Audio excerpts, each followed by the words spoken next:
guys, welcome to week 44 of the Confidence Revolution. We are on the countdown 10 or less. Today I want to talk about humility.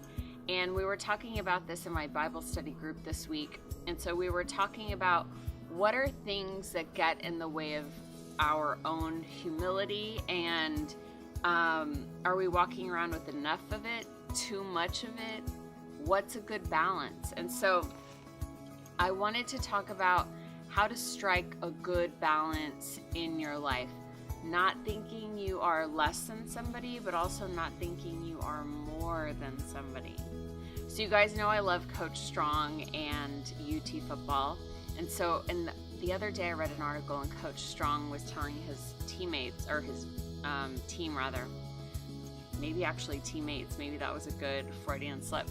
He was saying, if you weren't good enough to be here, you wouldn't be. So just let that thought go and know that you're good enough to be here. So I think that that's the first part of humility. Actually, I think it's striking a good tension between, hey, I deserve this, and also I don't deserve more than anybody else, right? But you are good enough. You are here. The reason you are here is because you have a purpose, you have a gift. And so first of all, know inside your heart that you're good enough to be here. If you weren't good enough to be here, you wouldn't be. You wouldn't have survived the 10 worst days of your life, but you did. And so you're here. And so let's do something with them, right? The second part of that is knowing that you're not better than anybody else. I read this book to Alexandra. It's called The Crown on Your Head. And it says, no one's is brighter, no one's is duller. It's only a crown of a different color.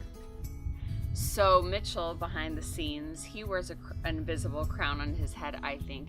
He has his own gifts to share with the world. I have my own gifts to share with the world, and so do you.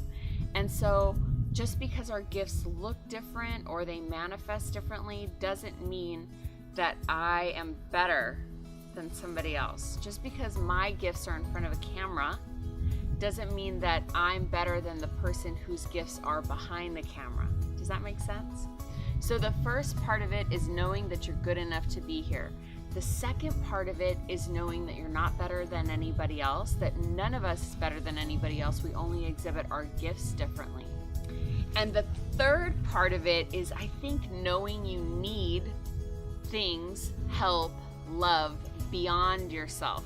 So WAPA loves you too, and there's a song called Mysterious Ways, and one of the lyrics is, if you want to reach the sky, you better learn how to kneel. And I just love that lyric so much. I think it's, if we want to reach our highest potential, if we want to reach big magical places beyond us, that we'd better realize that we're just part of a system, that we are part of something bigger than ourselves, that we can work toward the greater good.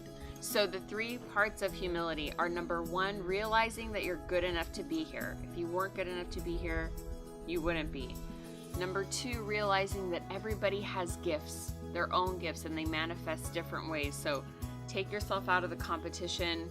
Don't compare yourself to others.